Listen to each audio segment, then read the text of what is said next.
शेतकरी बंधूंनो नमस्कार. मी अविनाश पुन्हा एकदा महाराष्ट्र माझाच्या शेतीविषयक एका नव्या व्हिडिओमध्ये आपणा सर्वांचं स्वागत.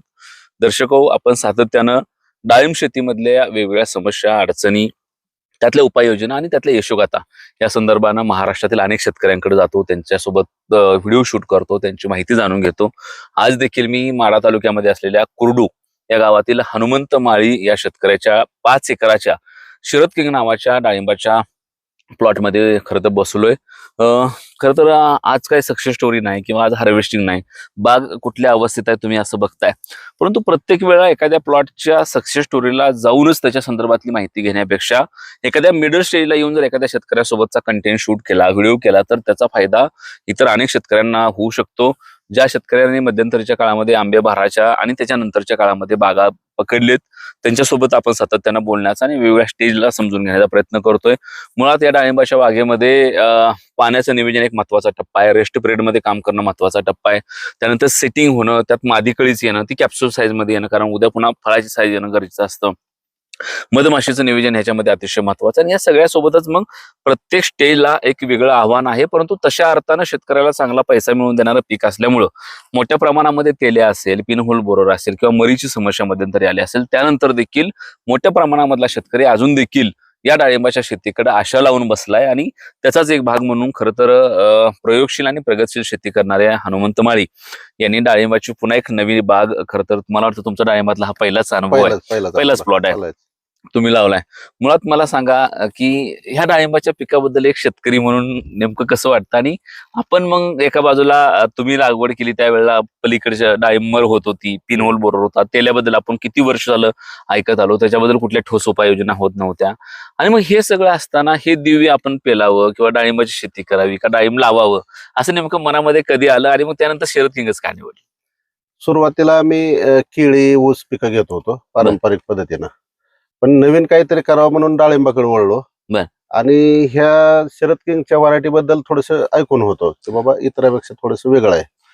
मग ही शरद किंगची व्हरायटी आम्ही चॉईस केली आणि ज्यावेळेस बाग लावली तिथून पुढचं नियोजन सगळं अकरम भाऊनी हे केलं, मार्गदर्शन केलं त्यांनी बर. आतापर्यंत. आता हे पहिल्यांदाच तुम्ही लावलंय, पण तुम्ही जर बघितलं कुठलं पण झाड बघा, मी तुम्हाला व्हिज्युअल मध्ये दाखवतो, प्रत्येक झाडाला लोड माल आहे, इतका मोठ्या प्रमाणामध्ये माल आहे. खालचं पाण्याचं नियोजन बघितलं, शेती स्वच्छता बघितली, आता वर ज्या पद्धतीनं त्यांनी एखाद्या लग्नाच्या डेकोरेशनचा मंडप इतक्या प्रॉपर पद्धतीनं बसवावा असं सगळं पॅकिंग वगैरे करून घेतले. तर हे नाद आहे शेतीचा नेमका काय, हे एवढं अट्टासानं कसं करू? ते आवडच आहे आपल्याला शेतीची मुळात. हम्म.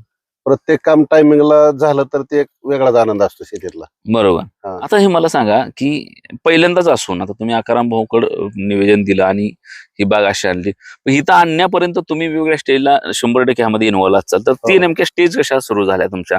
सुरुवात कधी झाली, भाऊंना कधी भेटला, त्यानंतर कुठल्या कुठल्या स्टेजला काय काय केलं? एवढ्या प्रश्नाचं उत्तर द्या, त्यानंतर खरं तर भाऊंकडे सगळी माहिती मी पुढे घेणार आहे. लागवड केली त्यावेळेस मनामध्ये अशी भीती होती की आपण पहिल्यांदा शेती करतोय, हा हा.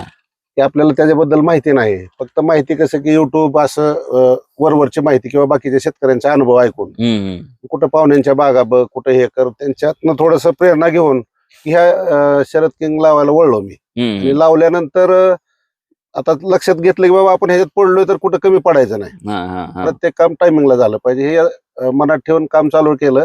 आणि पुढे अकरम भाऊच्या मार्गदर्शनाखाली बाग घेतल्यापासून ही आता तुम्ही बघताय समोर कंडिशन कशी आहे, ह्याचं श्रेय सगळं अकरम भाऊचं आहे. खरं तर भाऊ, बऱ्याच तुमच्या बागा मी बघितल्या. ह्याच्या अगोदर पण आपण नजीरबाई शेख म्हणून गोडवाडीला मुलाखत केली, त्याला महाराष्ट्रातल्या लाखो प्रेक्षकांनी आणि शेतकऱ्यांनी खरं तर बघितलं. अनेकांनी तुम्हाला फोन केले असतील, अजून देखील फोन येतात. मला सांगा की हे डाळिंबाचं नियोजन करत असताना आता हे अशी नवीन लोक आहेत, मुळात हा खर्चिक आहे तसं पीक, आणि ह्या पिकांमध्ये शेतकऱ्याला आत्मविश्वास देणं, त्यासाठी त्याच्या टाइम मगाशी तुम्ही म्हणला की लोक आपल्या भरोशावर पैसे याजानं काढून सुद्धा पैसे लावते ती, त्यामुळे आपल्या घरात बसून जमत नाही. तर मुळात हा शेतकऱ्यासोबत काम करण्याचा प्रवास कसा असतो हे थोडंसं सांगा. आणि त्यानंतर मात्र या बागाच्या अगदी सुरुवातीपासून तुमच्याकडे याचं निवेदन आहे, तर याच्या काडी स्टोरेज पासून, रेस्ट पिरियड पासून ते मग पुन्हा पुढे आताच्या साईज आणि उद्या त्याची साईज करून बाजारात जाईपर्यंत प्रत्येक गोष्टीवर आपण बोलूया. काय झालं, भयचा कार्यक्रम ज्यावेळेला होता त्यावेळेला कुर्डवाडीतली शेतकरी भरीची झाली होती. मग आल्यानंतर पहिली माझी व्हिजिट झाली इथं कुर्डवाडीला. पहिली व्हिजिट झाल्यानंतर त्या बागेतनी सगळ्या काँग्रेस गवत बरेचच होती. मला वाटत नव्हतं ही शेतकरी एवढ्या जोरानं काम करतील किंवा असे माल पिकवतील, असा काही अंदाज नव्हता. पण हे भाऊंचं जे काम होतं हनुमंत भाऊचं, त्यांचं काम एक नंबर होतं. पहिल्यांदा बागेमध्ये आल्यानंतर ह्यांचं ट्रॅक्टर कुळवायचा चालू होता. हा रोटर मारायचा चालू होता. मग मी म्हटलं ही काय रोटोपीटर चालणार नाही आपल्याला, असं रोटोपीटर मारलं तर बागा काही येणार नाही आणि तुम्ही काही पिकवणार नाही. ते म्हटले आम्ही करू द्या काय. म्हटलं बंद करून टाका. त्यांनी एका शब्दात बंद केलं, ट्रॅक्टर बाहेर काढलं. बाहेर काढून त्यांनी नेऊन त्यांच्या शेड पुढे लावलं. शेड पुढे लावल्यानंतर मग आता काय करू द्या आम्हाला सांगा म्हणजे. ज्यावेळेला मी आलो त्यावेळेला बागेचा शेंडा एवढा पडत होता. त्यांचं काय म्हणजे स्लरी द्यायचं किंवा आणि काय फुलवी कामिना असे बऱ्याच गोष्टी होत्या यांच्या चालू. मग आल्या मी पहिल्यांदा यांना PMS 25 ग्रामनं दिलं मारा. PMS 25 ग्रामनं दिल्यानंतर झाडं पिवळी पडलेली होती. म्हणजे शेंडा पिवळाच होता. शेंडा चालाय म्हणल्यावर पिवळाच होता. PMS 25 न दिल्यानंतर पहिला स्प्रे दिला, परत बोर्डो दिला. बोर्डो आणि हमला दिला. यांचं कीटकनाशक गेलं नसेल असं मला वाटलं, एक दिला. परत SOP मॅग्नेशियम सल्फेट दिलं. पुन्हा रिस्ट वेळच्या मध्ये परत बोर्ड दिला मारायला. असं एक यांच्याकडून 1-2 महिने काम करून घेतलं मी रेस्ट पिरियड मध्ये. रेस्ट पिरियड मध्ये मला यांचा फोन यायचा सारखा, 25 ग्राम आमच्यातली दुकानदार म्हणते ती चालत नाही, PMS SOP 25 ग्राम चालत नाही. मी म्हटलं मारा, मी आहे ना म्हणलं, काय भेज आहे. बरं ठीक आहे म्हणले, तुम्ही आहे म्हणले आम्ही विचारच करत नाही, मारतोच म्हणली. मारल्यानंतर ह्यांचा 20 डिसेंबरचा पानगळीचा प्लॉट आहे. बरं. मग यांचं जवळजवळ क्षेत्र आहे 10 एकर. त्यातलं मी काय म्हणलं 5 एकर धरा आणि 2.5 एकर आहे ती परत एक मध्ये टप्पा करूया आणि परत एक 2.5 एकर टप्पा करूया. मग असं म्हटलं 2-3 टप्पा केलं तर रेट व्यवस्थित गावल. एकदम जर आपण धरलं वन टाइम तर तेवढं खर्च मजुरी बाकीच्या गोष्टी होणार नाही म्हणलं यांना. आणि कसं आहे हे क्षेत्रात हे आहे ती पहिलेच नवीन असल्यामुळे त्यांना जुळणार नाही ना सगळ्या गोष्टी. आपण कसं आपण महिन्यात एकदा येणार, ही काम ती काम सांगणार, पण ते होणं गरजेचं आहे ना. काम महत्व होणं गरजेचं आहे. आणि ज्या त्या वेळेला काय होते शेतकऱ्यांचं काम आम्ही महिन्यातून एक असते चक्कर आमची. ज्या वेळेला शेतकरी आलं की कळतो आमचं 5-7 स्प्रे असते. ते स्प्रे पूर्ण झालं तर मग काम व्यवस्थित होते महिन्याभर. आणि 1-2 जर स्प्रे राखलं त्यातलं तर ती राखत गेलं तर ती मागच पडतं ना. बरोबर. त्यामुळे काम अकोरेट वेळेत अकोरेट काम झालं तर व्यवस्थित होते. मग पहिल्यांदा 20 डिसेंबरची पानगळ केली.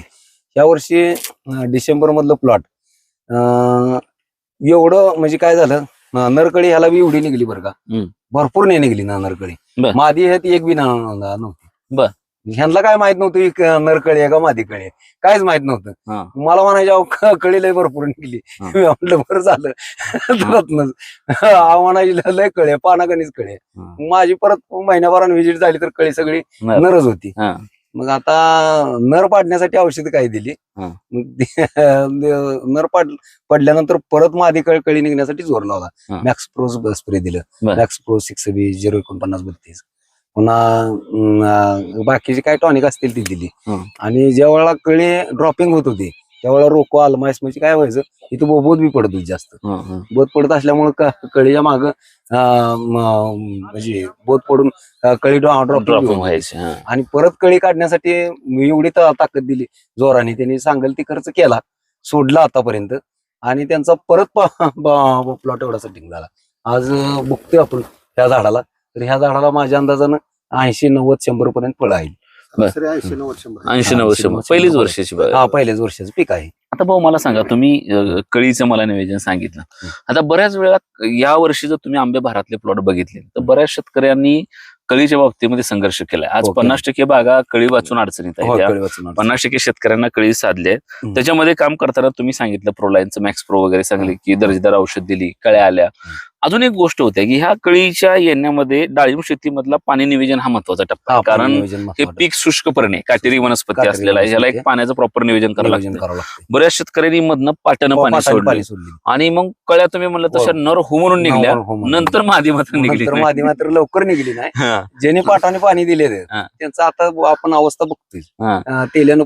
थोडं पाणी नियोजनाबद्दल थोडं डिटेल सांगा बरं. नाही, पाणी कसं झालं, ज्यावेळेला गारठं जास्त होतं त्यावेळेला आम्ही काय केलं, शेतकऱ्यांनी पानगळ केल्यानंतर पहिल्यांदा पाणी जास्त द्यायला लावलं. म्हणजे काय झालं, गारट्यामध्ये बागा फुटत नव्हत्या व्यवस्थित. एकतर समस्या काय होती, गारठे जास्त असल्यामुळे कुठलं तर पान फुटायचं कुठलं तर फुटायचं नाही. त्यामुळं फुटण्यासाठी बी आम्ही 1345 प्रोलाईन कंपनीचं अमाइड हे दिल्यानंतर एकसारखी फुटली बाग फुटण्याबद्दल काय अडचण आली नाही. पण नरकळी एवढी निघली, भयानक कळी निघली. एकतर शेतकरी नवीन, आता आम्हाला माहित आहे बसून आम्ही रोज फील्डवर फिरतोय, त्यामुळे ह्यांच्यात कुठनं मादी कळी निघणार आहे हे आम्हाला माहितच होतं. पण शिवानाची कळी लय निघली बाबा. आतापर्यंत आम्ही असली कळी बघितली नाही. लोक बघ रस्त्याने बघते एवढी कळी निघली, काय केलं तुम्ही, काय नाही म्हणायचे. मी म्हणलं होय असू द्या म्हणलं, मी आल्यानंतर बघू. बघितल्यानंतर तर सगळे ती नरकळी पाडली. 15 दिवसात नरकळी पडल्यानंतर परत जोर लावला. परत जोर लावल्यानंतर एवढी मादी निघून चांगलं सेटिंग झाले. त्यावेळेला काय झालं, मादी कळी निघून म्हणजे नरकळी निघून मादी बी निघताना ड्रॉपिंग होत होती, म्हणजे चिटकतच नव्हती. त्यावेळेला कॅल्शियम वरून सुफलाम दिलं. काय रोल आहे सुफलामचा, ज्यावेळेला कॅल्शियम आपण देतो त्यावेळेला कॅल्शियम उचलत नाही काय जमिनीत, त्यामुळे कार्बन दिला कॅल्शियम आपट्याक होतो लगेच. ओके. म्हणजे आता बरेचच माझ्या 2 वर्ष झालं कल्सटिंग मध्ये आहेच. कॅल्शियम आणि सुफलाम दिलं का तर आम्हाला बऱ्यापैकी फरक जाणवले. आता ज्यावेळेला सेटिंग होते किंवा कळी निघते, मग आपण प्रयत्न करतो की मधमाश्या त्या काळात बी आपल्याकडे असल्या पाहिजे. इथं कसं नियोजन केलं होतं मधमाश्या? मधमाशासाठी यांनी पेटे आणलेले होते 2-4. पेट्या आणल्यानंतर साधी माशी जास्त झाली. साधी माशी झाडावर 5-25 माशी होती. पेट्या आणल्यानंतर साधी माशी जास्त होती. ओके. म्हणजे पेट्या आणल्यावर आपली माशी आली इथे मोठ्या प्रमाणावर. ओके. आता मला अजून एक सांगा भाऊ, की ज्या वेळेला तुम्ही सेटिंग मधनं पुढच्या अवस्थेला येता आणि माल सेट व्हायला लागतो, गाठी तयार होतात किंवा फळ तयार व्हायला लागतं, अशा वेळेला पुन्हा ह्या पुढच्या शेंड्यावर कुठं ही पाकळी आहे, करपा यायला लागतो किंवा मग हळूहळू बाकीच्या गोष्टी सुरू. तर एकूण बाग सेटिंग झाल्यापासून ते ह्या अवस्थेला येईपर्यंत मधलं प्लॅनिंग नेमकं भाऊंचं कसं असते? नाही, मधलं प्लॅनिंग मध्ये आम्ही सुरुवातीला आलमायचं स्प्रे असतात आमचं. आलमायस आहे, ब्ल्यू कॉपर आहे, ब्ल्यू कॉपर आलमायस आहे. पुन्हा बाकीचं जे बुरशीनाशक आहे ते आम्ही करतोच, काही विषय नाही. म्हणजे आमचं एक म्हणणं आहे माझं, आज शेतकऱ्याच्या प्लॉटवर डॉट सुद्धा आला नाही पाहिजे. दिसतंय तुमच्या बऱ्याच बागा. आता आज दिवसभरात मला वाटतं आपली किती बाग आहे? 6वी-7वी बाग, 6वी-7वी बाग आम्ही बघतोय. तर ते एकसारखं सेटिंग आहे, एकसारखी साईज आहे, ह्या सगळ्या गोष्टी होते. साईज कशी तयार येते भाऊ नेमकी, किंवा साईज येण्यासाठी शेतकऱ्यांनी काय करायला पाहिजे? पहिले जी कळी अवस्थेत जी कळीचा जी आहे का ना स्ट्रोक, तो स्ट्रोक मॅक्स प्रोन चांगला राहतो. मॅक्स प्रोन स्ट्रोक चांगला राहिल्यानंतर परत आम्ही थोडं कॅल्शियम कार्बन बिर्बन देतो थोडं. दिल्यानंतर पुन्हा एकदा प्लॉट सेटिंग झाला का पुन्हा लगेच एसओपी टाकायला होतो. एसओपी मॅग्नेशियम सल्फेट मायक्रोन्यूटन टाकलं का प्लॉट बऱ्यापैकी घेऊस तर म्हणजे 20 दिवस जातातच एसओपी उचलूस तर. पुन्हा खालना आणि 0050 ही बाकीच्या गोष्टी आहेतच. आणि जेव्हा आता हिरव्यात गेल्यानंतर तेव्हा बेसळ डोस देऊन परत फुगवणीचं काम आमचं चालू आहे. बेसळ मध्ये काय देतात तुम्ही? बेसळ मध्ये ऑर्गॅनिक मधलं जिजाशक्ती म्हणून खत आहे. सुरुवातीच्या काळातच जिजाशक्ती, सिंगल सुपर फॉस्फेट, एमओपी एवढंच फक्त घालायला देतोय आम्ही. बाकीचं काय नत्राचे ग्रेड देतच नाही. बरं. माझ्या कुठल्याच प्लॉटला नाही, नत्रा ग्रेड नाही, अजिबात नाही. बर.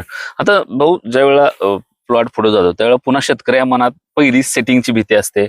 नंतर त्याला सेटिंग झाल्यावर ते गुटी पडते, कळी लांब स्ट्रोक पडतो ह्याची काळजी असते. सेटिंग झाली की पुन्हा करप्याची काळजी, त्याच्या पुढे गेली पुन्हा त्याला वाटते तडकतो माल, तेल्या मोठा प्रॉब्लेम आहे. आता मला ह्या भागात बरं का महाराष्ट्रभर केंद्र चालू आहे. आज वल्ला टिपका पडलेला काय जरी मारलं तरी हडकणं झालाय. अशी समस्या लय झाली. काय झाले, ह्युमिडिटी जास्त तयार व्हायला लागली. ह्युमिडिटीमुळे ते तेल्या कसलाच आवरण. आणि ज्या शेतकऱ्याचं पाणी नियोजन किंवा बाकीचं स्प्रे म्हणा, सगळं म्हणा, आज काय शेतकरी काय करते, मारलंय म्हणते. अशी बरीच आहेत शेतकरी काय म्हणणारे, बाबा मारलंय. पण आपल्याला खरोखर काम कधी कळतं ज्यावेळेला ते गेल्यानंतर शेतकरी त्या भागात स्वच्छता किंवा जे आपण जी स्प्रे दिल्यात, आज ह्या अवस्थेतले मधलं फळ आहे ती झाकलेली लाल मध्ये पूर्ण, आज हिरवागार माल आहे. बरोबर. मग ह्यांनी सगळं मारलेच ना स्प्रे, काय ह्यांनी चुकवलंच नाही. आज आपण बघतोय शेडनेट काय करतात लोक, लाल बारीक गोटी झाली का झाकतात लगेच.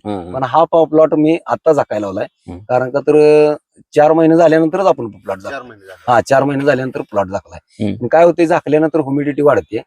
पण माझं प्लॉट आताच झाकायचं चालू केलं, उशीर झाकले. उशिरा झाकले. पण ऊन चट्ट्यासाठी काय आम्ही ग्रीन मॅरॉकॉल M45, पुन्हा न्यूट्रीबिल्ड, पुन्हा प्रोलाईन कंपनीचं इन्स्पायर, कोनिगा ह्या अगोदरपासून दिलेले आहेत. त्यामुळे मला स्पेसिफिक तेल्याबद्दलचा हे सांगा मग एक बाबा ही तेली आहे आणि हा मी या बागावर येऊ देत कारण मी आता तुमची 6वी बाग बघतोय. एक ठिकाणी मला शेतकऱ्यांनी सांगितली 3 झाडं होती पण त्याला पूर्ण कंट्रोल आहे. मागच्या वेळेला तिथली फळं फुटली होती, ह्या वेळेला तसं झालं नाही आणि बाकी कुठे तर मला तेल्या दिसतच नाही. तर तुम्ही म्हणताय की पाक महाराष्ट्रभर धिंगाणा घातलाय आणि तुमच्या प्लॉट मध्ये मात्र नाही. तर हे काय झालं माहिती आहे का, आम्ही बेसल डोसच नियोजन व्यवस्थित केलंय, नायट्रोजन दिलंच नाही आणि आम्ही काय करतो लाल मध्ये असताना ब्लॅक सीझर 1 आणि 2 त्याचं स्प्रे कंपल्सरी आहेतच. ते झाल्यानंतर मध्यंतरी ब्ल्यू कॉपर आलमास आहेच, पुन्हा कोसाइड आहे, कोनिका आहेच, पुन्हा पोटॅशचं बी वरण आहेच स्प्रेचा चालूच आहे. त्यामुळे काही विषय नाही, तेल येणारच नाही माझं तर म्हणणं आहे. पण ज्या शेतकऱ्याचं काम चांगलं आहे तर ते तेल येण्याची शक्यताच नाही. आता एखादं कोण गाळक शेतकरी असेल किंवा पाण्याचं त्याला मॅनेजमेंट नसेल, नियोजन नसेल तर ती येऊ शकते त्याला.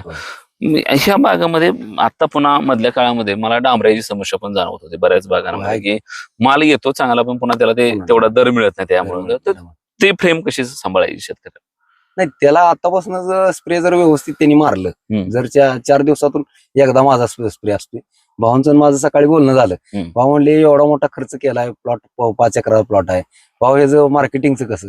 म्हणलं मार्केटिंगला काय विषय नाही, तुमच्या मालाची साईज होणार आहे, माल कोण बी घेऊन जाणार आहे. आज कसं आहे, माल पिकवणारे आहे ती, त्याला क्वालिटी पाहिजे, कलर पाहिजे किंवा झाडावर शायनिंग पाहिजे.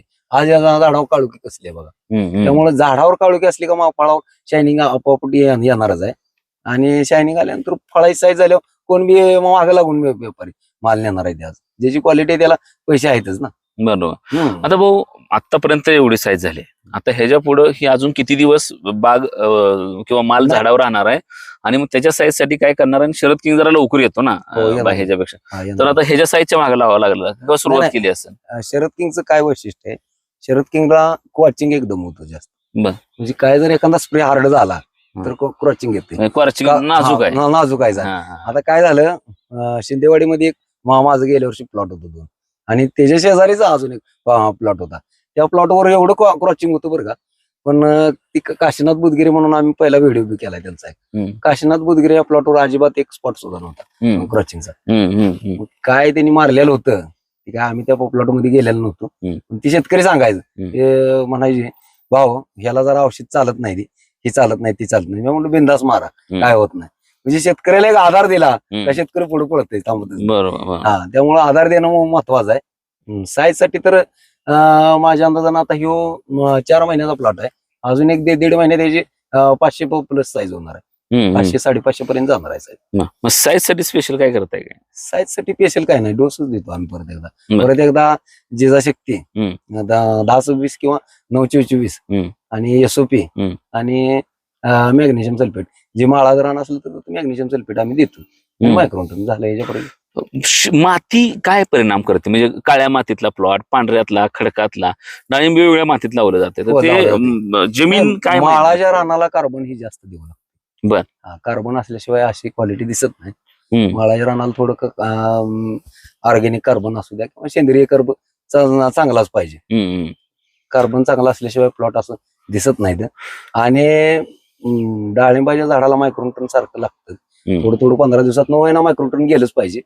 थोडं कॅल्शियम बी थोडं गेलंच पाहिजे वरनं मारायला.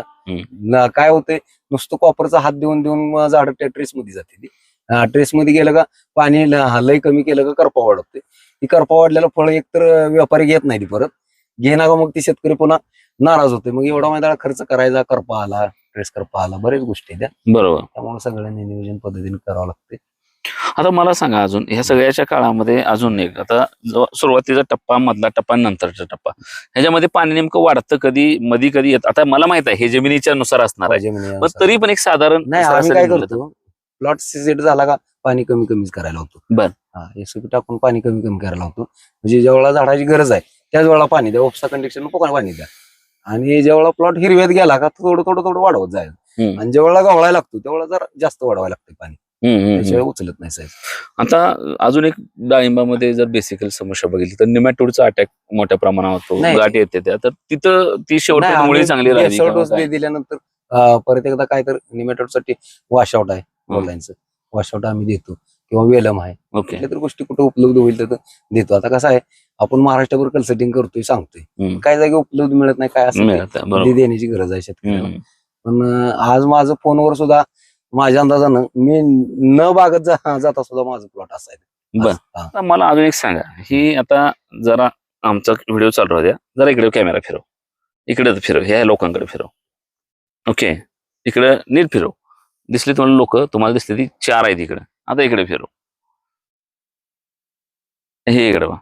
ही ऐकायला बसले त्या मी भाऊंची आणि आज आमच्या सोबत मराठी साहेब आहेत, त्यांची गंमत बघितली. ह्या लोक बागा बघायला लागली की ह्यांच्या मागे शेतकरी हिडतील. म्हणजे सहसा कन्सल्टंट आला किंवा कंपनीवाला आला तर चोरून जातो निघून, कारण ते काय त्याची भानगड असते माहित नाही. पण तुम्ही अशी माणसं आहे की तुमच्या मागे शेतकरी दिवसभर कामं सोडून हिडते, ह्याच्या भागात जा, त्याच्या भागात जा, ह्याच्या भागात. मी रोजच बाहेर आहे. हं. आठवड्यात शनिवारी एक दिवस जरी घरी राहायचं म्हटलं हं. तर कोणाच तर काय राहिलेलं असते, काय राहिलेलं असते. त्यामुळे मला घरातली म्हणते आठवड्यात मी एक दिवशी का घरी थांबत नाही, रोजच पळतोय बाहेर. माझा मग भाव आज कसं होतंय, हं. आज कुठल्या जर भागात गेलो तर माझ्या मागे एक 10-20 शेतकरी आहे फिरते ती. फिरते ती. अरे मग कधी काम फिरते धंदा ते माहिती आहे का फिरते शेतकरी? ती. काम धंदा सोडून काय हा. फिरते ती, तर त्याचा तुमच्या वास्तू विश्वास, बरोबर आहे. त्यापेक्षा महत्वाचं त्यानं बघितले असते रिझल्ट. हा. तर सतत एवढं चांगलं रिझल्ट द्यायचं, सतत एवढा चांगला विश्वास ठेवायचा, सतत त्यासाठी राबायचं, शेतकऱ्याला चांगला पैसा करून द्यायचा. ही कामं तुम्ही लोक करताय म्हणून खरं तर तुमच्या मागे आहे. लोक येते ती. बरं. आता काही लोक होतकुर आहे ती, म्हणजे बरं. डाळिंब लावायला मनात येते, पण निवेदनाला जरा मजा करते. महाराष्ट्रात डाळिंब सगळ्यांनीच लावली ती, हा. पण करणारे त्यातली लोक एक 10% जाईल. हा. त्यामुळे लई लागवड झाली म्हणून भ्यायची गरज काय द्यायची गरज नाही. नाही. भाऊ प्रश्न आहे आता, हे वर क्रॉप कव्हर आहे. हम्म. आता क्रॉप कव्हर आणि इंग्लिश पेपर ह्याबद्दल एक लोकांच्या मनामध्ये संभ्रम असतो नेमका. तर ते कुठल्या शेतकऱ्याने काय लावलं पाहिजे, त्याचं काय नाही, परिणाम? काय होतं माहित आहे का, इंग्लिश पेपर मध्ये थोडं उन्हाळ्याच्या ह्याच्यामध्ये माल आत गरम होते हा. आणि व्यापारी घेताना एक 10-20 रुपयानं माल कमीच घेते. बरं. आणि हे शेडनेट मधला माल जो आहे का नाही, हम्म. तो माल व्यवस्थित विकला जातोय, 10-15 रुपयानं महागच विकतोय माल. हम्म. तर शेडनेटचे पैसे गेलेले पैसे निघून जातात आपले. हा, बरोबर. आणि आणि इंग्लिश कसं होतंय, शेडनेट असल्यामुळं औषध पूर्ण बसतंय झाडाला, हम्म. आणि पेपर मारला का आता औषधच बसत नाही. मिलीबॅग दमवतोय, डांबऱ्या दमवतोय, देठातला कुजवा दमवतोय. हा हा. आता मिलीबगचा एक विषय आहे भाऊ, तर मिलीबग कसा कव्हर करायचा? मिलीबॅग ज्या भागात ऊस जास्त आहे हम्म. किंवा ऊसाचं पाचट टाकलेलं असलं हम्म. तर तुम्ही मिलीबॅगचा प्रादुर्भाव या वर्षी जास्त आहे, उन्हाचं टेम्परेचर जास्त आहे. त्यामुळे आम्ही काय केलंय, बिगड आणि प्रोलाइन कंपनीचं बायोइम्पॅक्ट बर. ही दोन्हीचं कॉम्बिनेशन दिले. 2 दिवसात मी मिलीबॅग हाय सुद्धा कळत नाही, हा हा हा. एकदम एवढे इम्पॅक्टफुल करत. एवढं इम्पॅक्टफुल करते. ठीक. खरं तर पुन्हा माळेसाहेब तुम्हाला शेवटचा प्रश्न. आता भाऊनी एवढी सगळी यादी वाचून दाखवली, सगळं सांगितलं, अगदी सुरुवातीपासून म्हणजे बेसळला असं, नंतर कळीला असं, मग नंतर पहिली कळी निघली नाही. आता तुमच्यासाठी हा तसा अर्थानं पहिला अनुभव आहे. एकूणच भाऊंसोबत काम करणं आणि हे पुन्हा बाकीच्या गोष्टी कसं वाटते ह्या सगळ्यामध्ये काम? आम्ही नवीन असल्यामुळे काय होतं, आम्ही थोडं प्लॉट मध्ये आलं सकाळी की भाऊंना फोन करायचा आहे, भाऊ हे असं वाटतंय, हा म्हणजे फोनवरती बऱ्यापैकी आम्ही माहिती घेतो. हा हा. आणि त्यांचं असं 1-2 वेळा जरी आपण नाही फोन उचलला, काही कामात असेल तर त्यांचा फोन येतो, "भाऊ, काय झालं?" मग फोटो काढून आम्ही पाठवतो, आणि त्या अनुषंगाने मग त्यांनी कधी कधी आम्हाला फवारण्या हे चेंज करून दिलेल्या त्या. ओके. ओव्हरऑल काय सांगाल, डाळिंबीमध्ये बऱ्याच वेळा पहिलं वर्ष असलं की शेतकरी दमछाक होते. तुम्हाला हा प्रवास नेमका कसा गेला? सुरुवातीला मला सुद्धा तसंच वाटलं होतं की मला हे तर थोडं लोकांचं ऐकून घाबरलो होतो, पण ज्यावेळेस ऍक्च्युली कामाला सुरुवात केली आणि नियमितपणानं शेड्यूल ज्याप्रमाणे सांगत गेलं त्याप्रमाणे करत गेलो, तसं काही त्रासदायक वाटलं नाही. आणि त्यांनी ज्या प्रोलाइन कंपनीचे आपल्याला शिफारस केली आणि ते आम्ही अंमलात आणली, वापरले, त्यामुळे हा रिझल्ट दिसतोय हा जो आहे ते.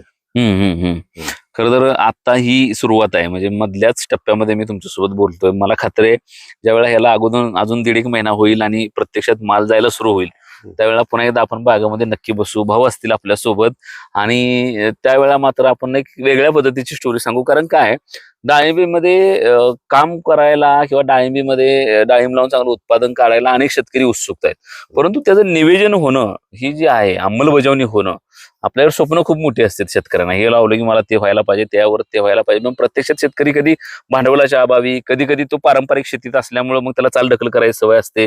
आजची फवारणी उद्यावर जाऊ दे, उद्याचं होते की परवा. त्यात आपल्याला शेतीकरी जीवनाला थोडं सार्वजनिक जीवनाचं फार मोठं व्याप आहे. म्हणजे राजकारण असते, पुढे सभा असते, लग्न यावं यापं मामा या गावाला गेलो याच्या गावाला गेलो आणि मग ते राहतंय बुडतेच मागचं. मग कधी तर आपली इच्छा नसताना बायको या माहेरचं काहीतरी असते तिच्याकडे जातो आपण आणि या सगळ्या गोंधळात मग शेड्यूल बिघडले की मग काय लगेच अटॅक येते. आणि हल्ली वातावरण इतकं बिघडले की मधनच थंडी येते, मधनच ऊन पडतंय, मधनच पावसाचं वातावरण होतंय, त्यात अटॅक पडतात. अशा वेळेला त्याचं प्रॉपर नियोजन होणं, काळजीपोटी नियोजन होणं, त्यातून पुन्हा असा पहिल्या वर्षीचा दर्जेदार प्लॉट असणं खरं तर मला पण लोभ राहील की याची यशोगाथा मी नक्की मोठ्या स्वरूपामध्ये आपण त्या ठिकाणी करूया. आणि त्यावेळेला मात्र आम्ही तुमच्याकडून अजून नंतर ह्या शेवटच्या 1.5-2 महिन्यामध्ये तुम्ही अजून काय काय पद्धतीने केलं आणि हे पहिलं पीक काढल्यानंतर ज्यावेळेला शेतकरी म्हणून तुम्हाला कॉन्फिडन्स येणार आहे की बस आता डाळिंबामध्ये मी काय पण काम करू शकतोय, त्यानंतरचा तो तुमचा अनुभव आम्हाला जाणून घ्यायला नक्की आवडेल. तुम्ही आम्हाला वेळ दिला, एवढा चांगला प्लॉट दाखवला आणि सगळ्यात महत्वाचं म्हणजे या व्हिडिओमध्ये जे आकाराम भाऊ बोललेत किंवा ज्या प्रोलाईनचं नाव सारखं सारखं आले, जिथं बेसल डोस पासून ते उद्या साईज पर्यंतच्या प्रत्येक गोष्टीला ते एक एक प्रोडक्ट कामाला आले. शेतकऱ्याचा अनुभव आहे, भाऊंची ती कन्सल्टन्सी आहे. या नंबर पण मी तुम्हाला देतोय. खरं तर तुम्ही फोन लावू शकता, डाळिंबा संदर्भाने माहिती घेऊ शकता, वेगवेगळ्या ठिकाणी आपण काय काय प्रोडक्ट वापरले गेले पाहिजेत. कारण पूर्वी आपण डाळिंबाच्या व्हिडिओमध्ये फार प्रोडक्टची नावं माळेसाहेब सांगायचो नाही, कारण असा गैरसमज व्हायला नको शेतकऱ्यांना की आपण प्रोडक्ट विकण्यासाठी काही गोष्टी करतोय. परंतु नंतर असं व्हायला लागलं की शेतकरी म्हणायला लागले की राव तुम्ही नुसतं काय केलं कसं केलं विचारताय, ते काय केलं काय फवारलं काय ओतलं काय मारलं सांगा की. आणि त्यामुळे आपण प्रोडक्ट पण काय भाऊ सांगायला लागलोय, तो कन्सल्ट करायला लागलोय. असे कन्सल्टंट घेऊन शेतकऱ्याचा अनुभव म्हणून त्यामध्ये देतोय. तर त्याचा फायदा नक्की घ्या, त्याच्याबद्दलची माहिती जाणून घ्या. आणि आजचा हा माळी साहेबांचा व्हिडिओ तुम्हाला कसा वाटला कमेंट बॉक्समध्ये नक्की कळवा. व्हिज्युअलमध्ये आम्ही तुम्हाला मध्ये आधी ती झाडं, स्वच्छता, त्यांचं नियोजन आणि एकूण त्यांची मेहनत तुम्हाला दाखवतो, त्याबद्दलही कमेंट करा. आणि शेती क्षेत्रामध्ये विशेषतः डाळिंबामध्ये अजून नेमके कुठले प्रश्न मुलाखतीमध्ये शेतकऱ्यांना, कन्सल्टंट सारख्या लोकांना किंवा कंपनी प्रतिनिधींना विचारले पाहिजेत हे आम्हाला नक्की कळवा. तुर्तास महाराष्ट्र माझाला बघत राहा. धन्यवाद.